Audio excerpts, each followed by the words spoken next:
Hey.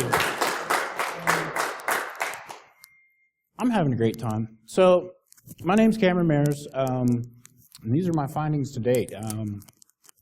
I am a securities researcher and penetration tester.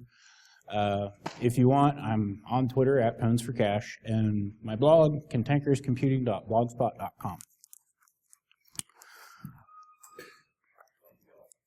A highly respected colleague informed me network security was dead.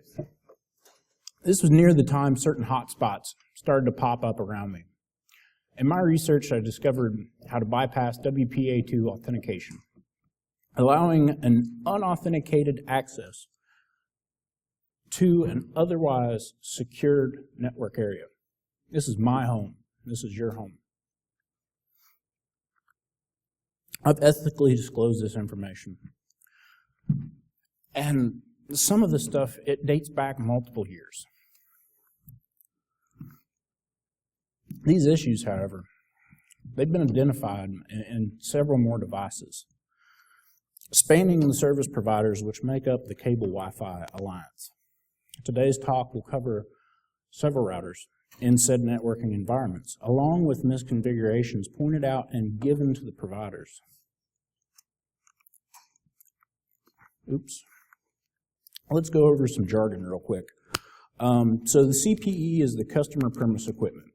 This is your wireless router that's combined with your modem that's allowing signal to come in and out. And this is a DOCSIS device, actually DOCSIS 3.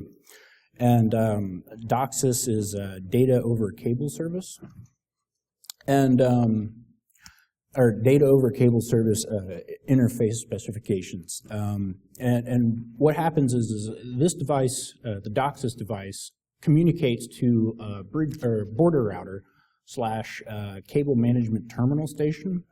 And this is the head-end equipment in this network environment. And because it is a DOCSIS device, that means that in their networking environment, it supports voice over internet protocol. To initialize this protocol, there's a session initiation protocol.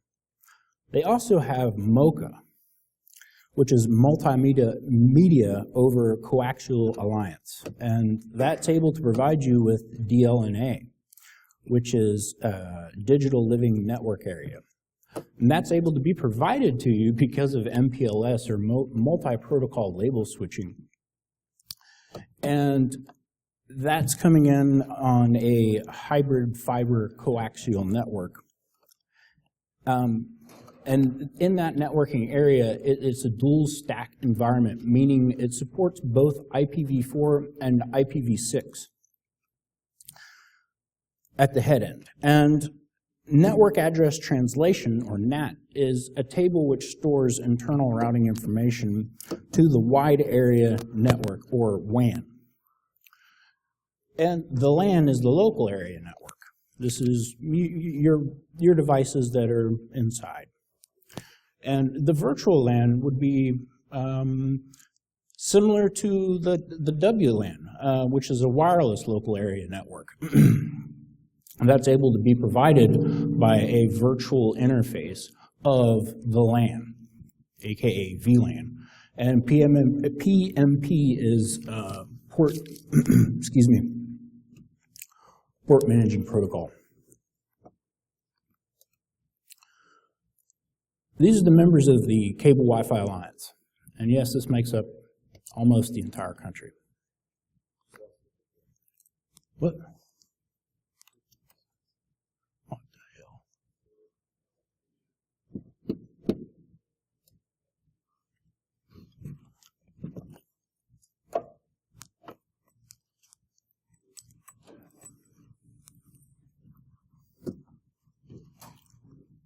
Check your back out. Check your video setting, your system. Close it back out.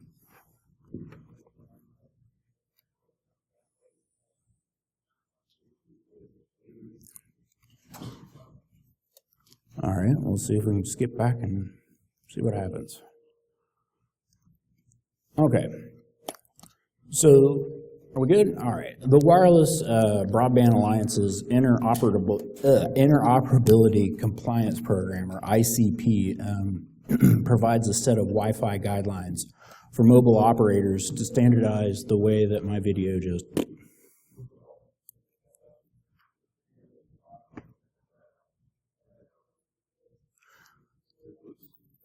No.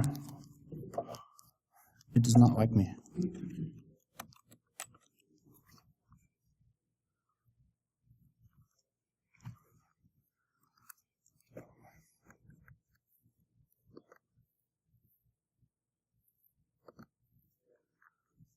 Back up again. All right.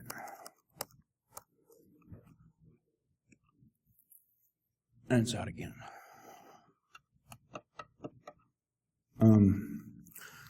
Okay.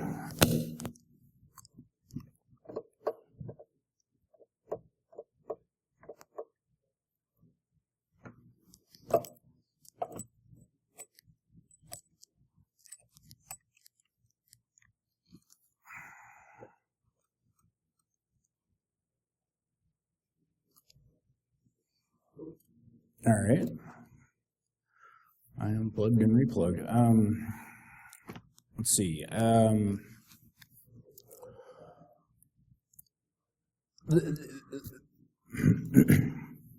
Mobile operators to standardize the way devices connect in room on Wi-Fi networks are known as WISP-R.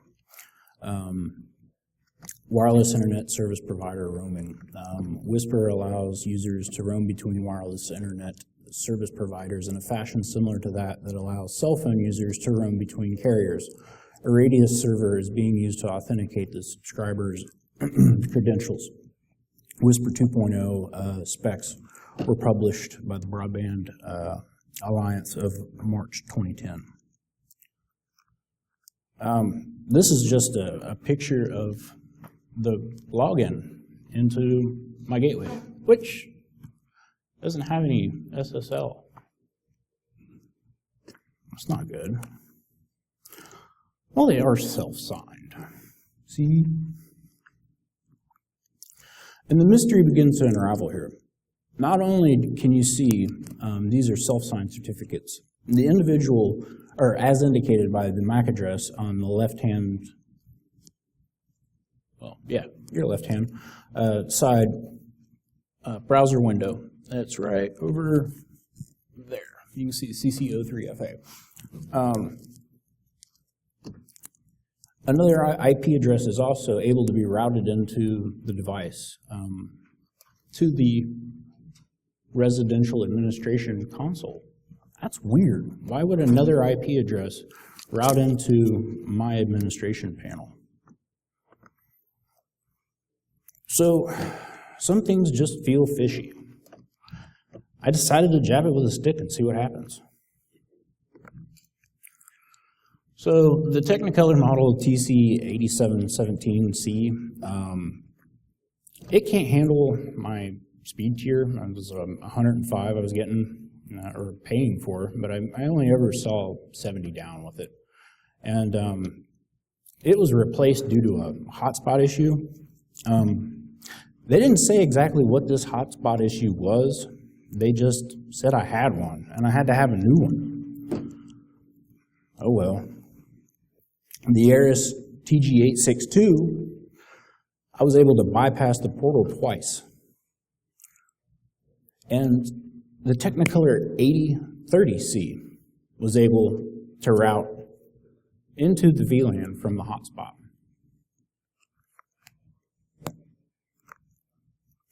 Having a predictable media access control identifier and MAC number in any networking scenario is of poor practice, none more so in areas where VLANs are present. This issue was privately disclosed some months prior to June 2014, some of which became public domain as of September that year. I keep getting referred to the AUP, or Acceptable Use Policy. Thank you. In the process of assigning the virtual LAN's MAC, completely randomize its new address, making it much more difficult to guess. In this screenshot, I'm simply wirelessly monitoring my home. Why am I powering a radio I cannot control? What's it do? Is this offloading traffic for their partner's mobile network via the hidden ESSID? The providers didn't tell me about the hotspot. I wonder what trickery is beneath this. What can you take away from this?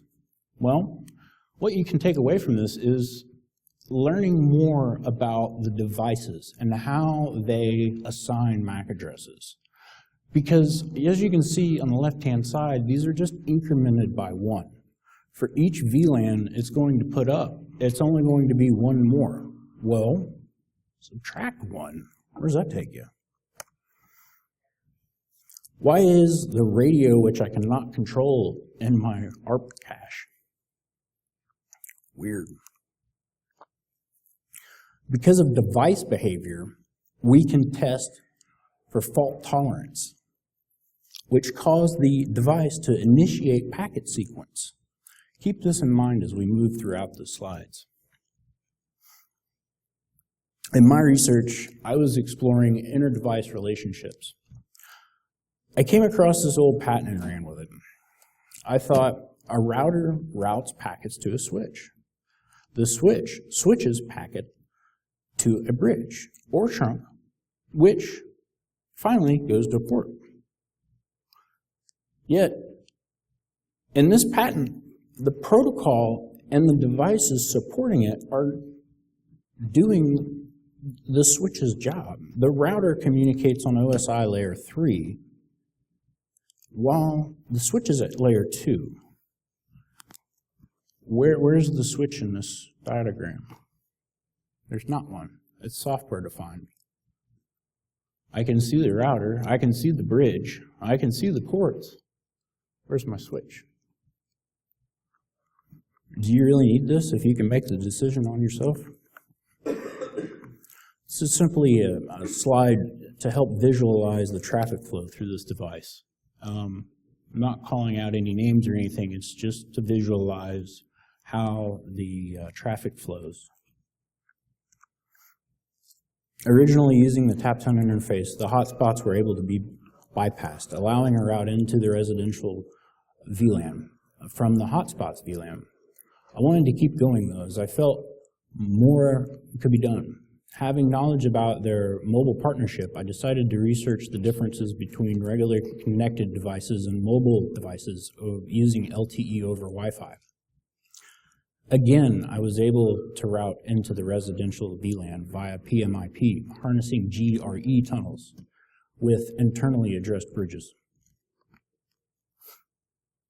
If these devices had the proper ingress and egress filters in place to begin with, this nonsense wouldn't be applicable. You could gain unauthorized web content via DNS tunneling.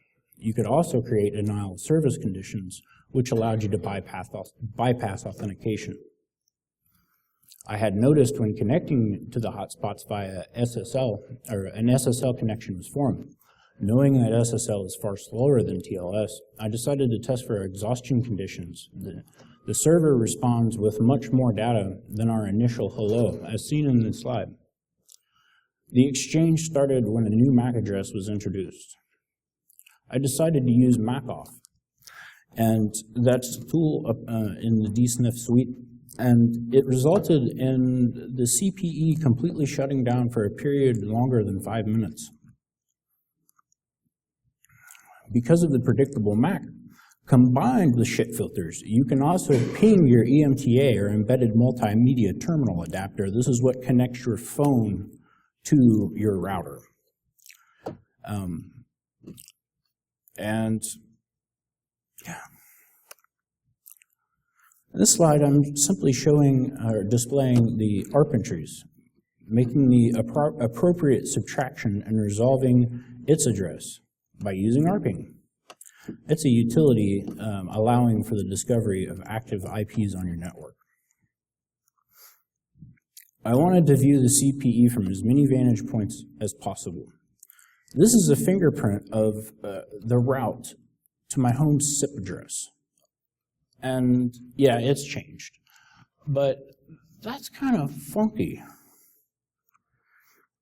SVMAP is a network scanner for SIP, and it's fast, light, and it also gives a pretty good fingerprint.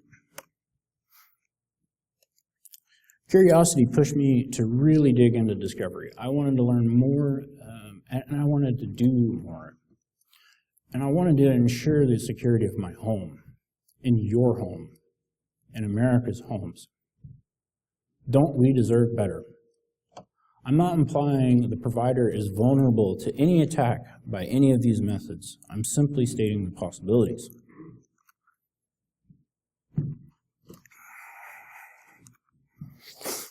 Remember that 172.16.12.1, which resolved from earlier? Its response is a redirect to 0.0.0.0. Why is this going on in my house? Trying to figure out why this was led to the fingerprinting. This is a screenshot of the spectrum analyzer. It's used to measure RF signal in a network. This screenshot shows a misconfiguration when handling the user agent. When a request was sent via Iceweasel, it displayed this. But yet, in Chrome, it was rendered. Initially, I had thought this might have been HAP1, which is the Home Administration Protocol. That's typical of a DSL network, but I'm not in one. However, it still might be. I've been wrong before. But I'm fairly certain this is a port mapping issue. This misconfiguration is in the ARIS-TG 862 and the Technicolor TC835C. This is a firmware issue, but the Alliance is sharing the goods. So the same issue is also present in the UBDDW365 offered by Time Warner. Using a technique known as verb tampering, you can trigger a login by using a put instead of a GET request. However, due to port mapping rules, you are unable to access the administration panel. For the longest time, I thought I had the wrong password. I tried and tried and tried and tried. Just using ping, though, weird. What is this? How does something get translated from .70 to .2? Must be a port mapping issue. This shows that, well, it's beyond just my home. See, before it was 10.0.0.2, and now we're at 10.0.0.5. It's not just my home. This isn't using the TapTon interface. This is as an unauthenticated user joining any wireless network that it's attached to one of these CPEs that also supports DOCSIS VoIP. If you don't have the home phone, I don't think it'll work, but it might.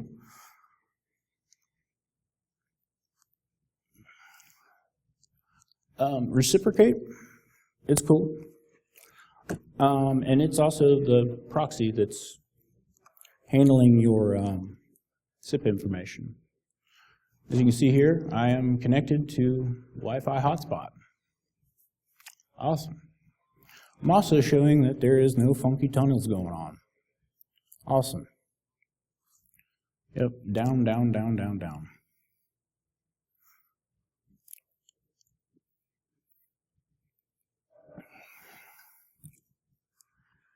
And I just continue to show that we're down. You know, I don't have any tunnels going on. I don't have any tap interfaces going on. No mischief is going on. It's just, you're there.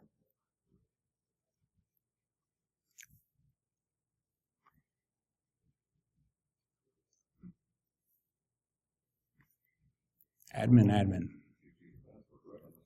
Yeah, Default login creds right there. Okay, so what? I don't know. I want to play with it though, right? Here you can see I'm displaying IPv6 addresses. Ooh, that's cool. But wait, what was that? Add a user? Okay, I will. Don't mind if I do. And I've discovered that the device is also vulnerable to stored XSS. That's bad. And then I have all of the internal information. That's bad. That's really not good. Login type, syslog. What's this? Yeah, it's bad. Bad. Highlighted in blue, you can see the public statement regarding their architectures. I will 100% confirm that they are very much using Eris head-ins for their CMTSs. A CMTS is like a DSLAM in a digital network or digital subscriber line access multiplexer. If you had to, think of something to compare it to, this is simply showing the route of what's marked as the CPE would be your home computer, which connects to the cable modem, and then you can see the flow of traffic going around. It's really fancy.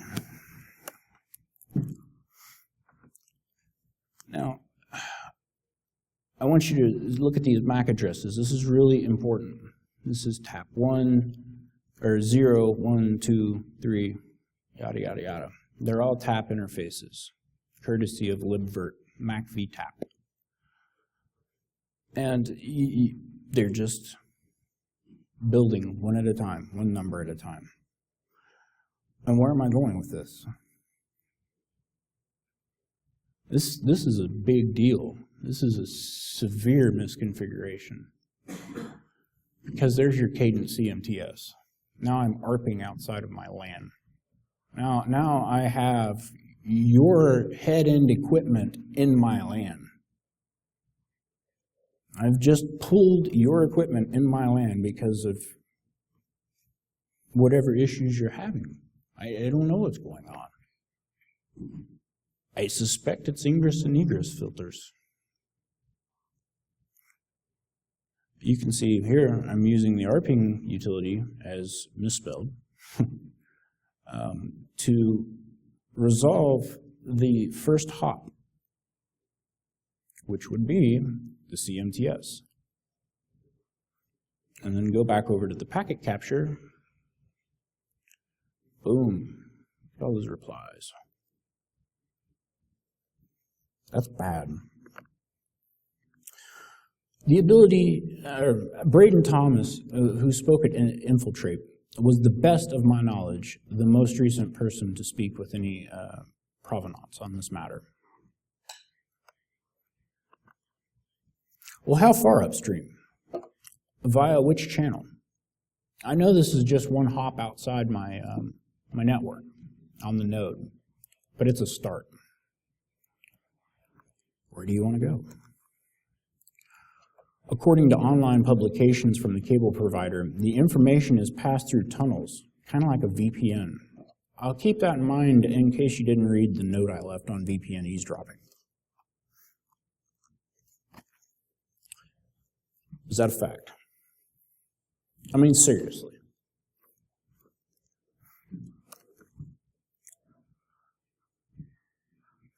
And let's see. Oh, 10.0.0.1 to 192.168. Yeah, dude, what? Bored right through it.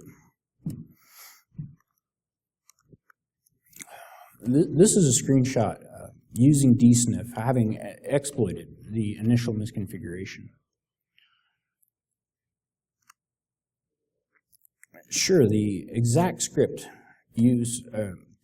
sure, I'm going to toss out a script.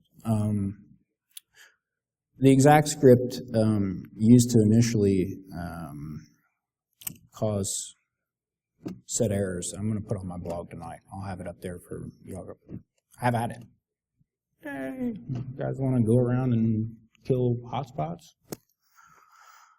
Luckily, that issue has been resolved, but you'll see in the upcoming slides how you can go about rediscovering this information for yourselves.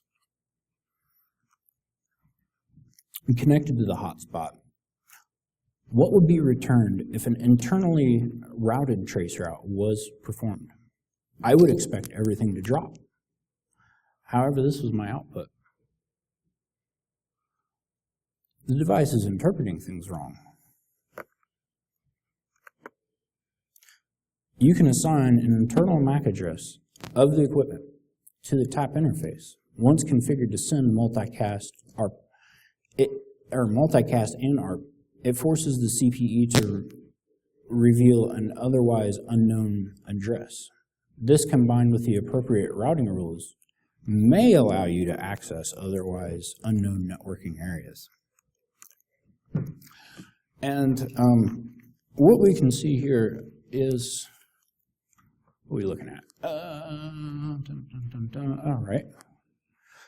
Yeah, this is the radio's MAC.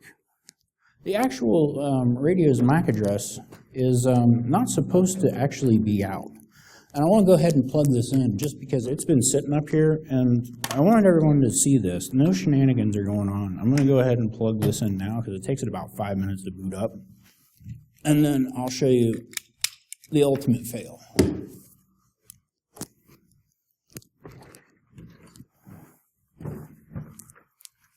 On our next slide, we can then see the residential VLAN. That's bad, real bad. That was a hot spot, and although I wasn't able to reroute things, I did get their speed tier, and you can look at the date. Ozala.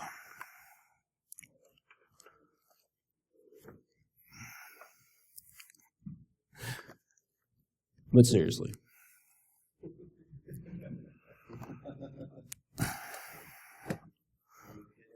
Yeah, right?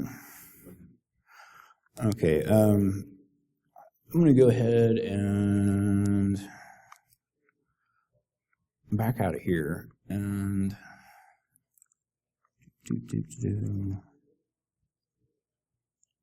why up on that? Now I'm going to have to flip the displays around.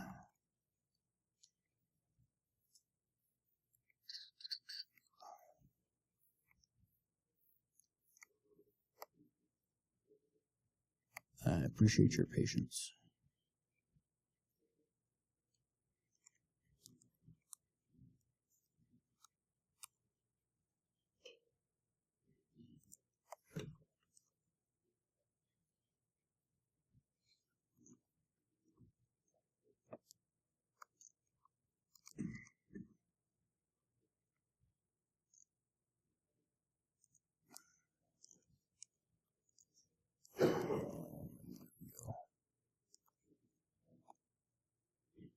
Yay, all right. Sorry about that. Let's see if she's up.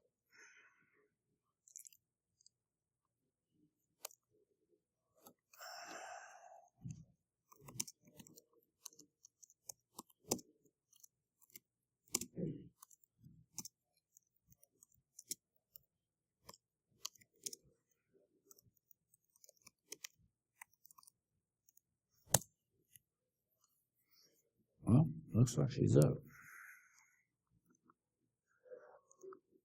What's really interesting about this, no, you can't see my screen. Okay, hold on.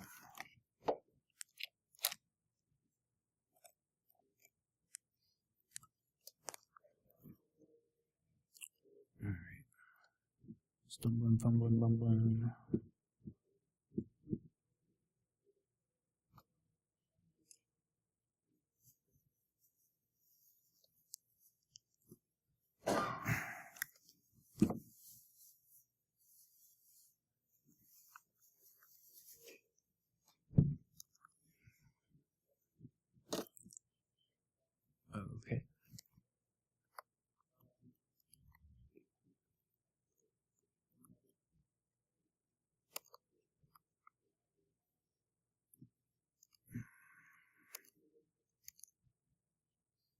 All right. Good. Okay, we'll go ahead and connect to Xfinity Wi-Fi. And this is going to fail. Why is this going to fail? This is important. Why is this going to fail? Exactly. Exactly right. So by not having any extra upstream signal, this device is going to fail. What's going to happen when it fails? What's the default status of a failure in this device? Huh. It's a switch. Come on. Exactly. Right on, right on. So you can see that we're still trying to connect to it. And it will fail. Eventually. Oh, not reconnects. Please excuse me. I am connected. To the Western Conference. That's not good. Let's see. Edit connections, wireless, Western Conference, delete that. Delete that. All right. All right, fail. Come on, fail.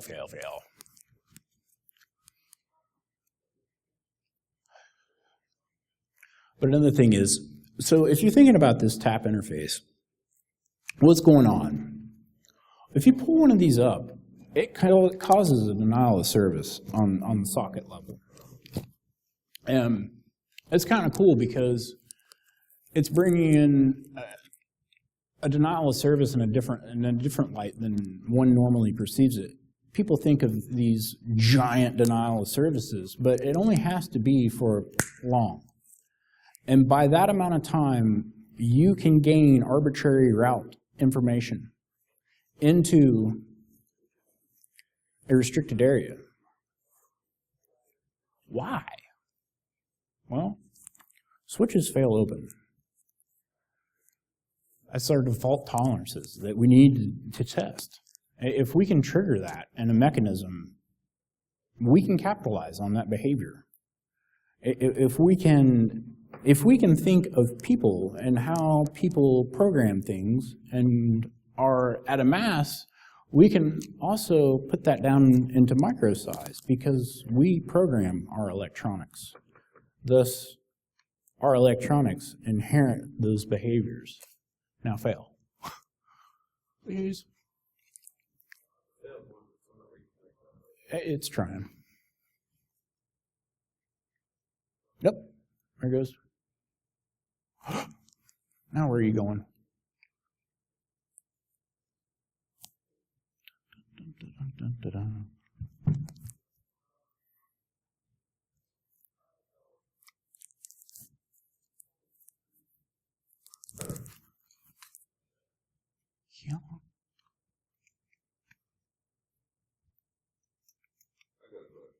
Yeah.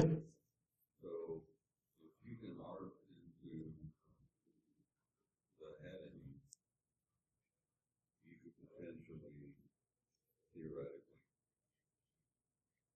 move the doctor's permission for Indeed. Yeah, and thus stealing their bandwidth. Correct. Denial of service.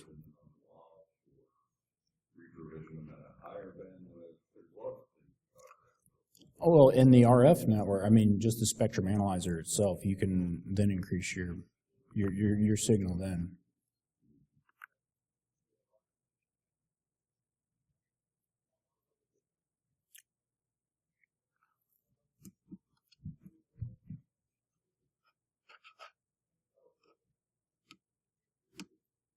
It's the demo gods. Oh no.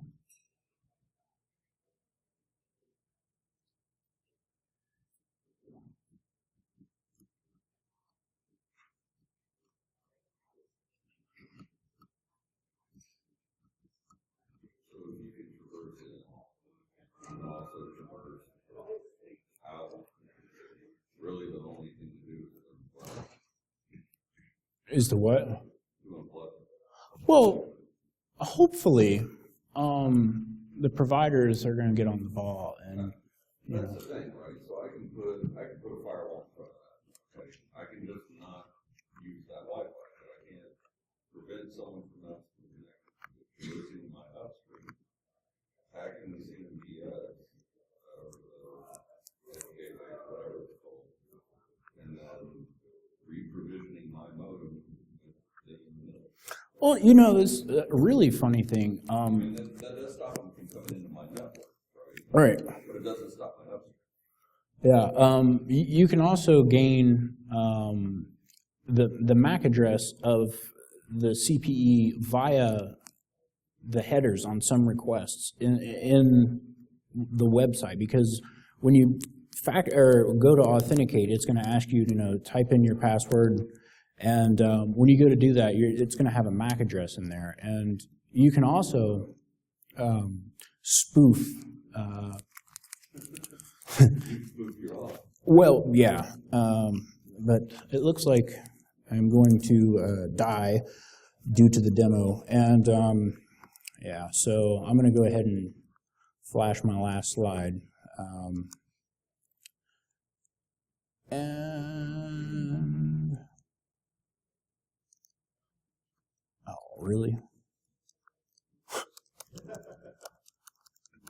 Oh.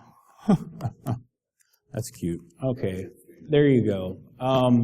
I just want to thank you guys for showing up. I want to thank everybody who helped sponsor this event, and I really wanted to thank Belt and Asobi and Glitch and everyone who's helped me out. It's been absolutely amazing. I've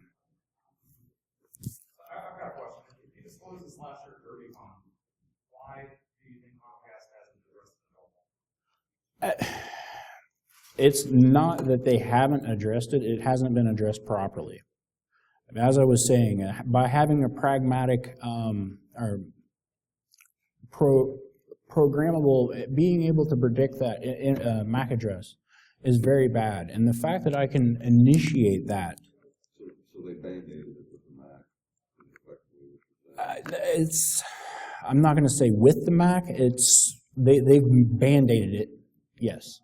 It's just been like offset to another device ID. And all you really have to do is just roll through it and it'll puke it back out for you. Assign it, put your routing information up, wham. As I said, I'll be putting a script out. If you guys want to test it, go nuts, have fun. All right? Thank you so much.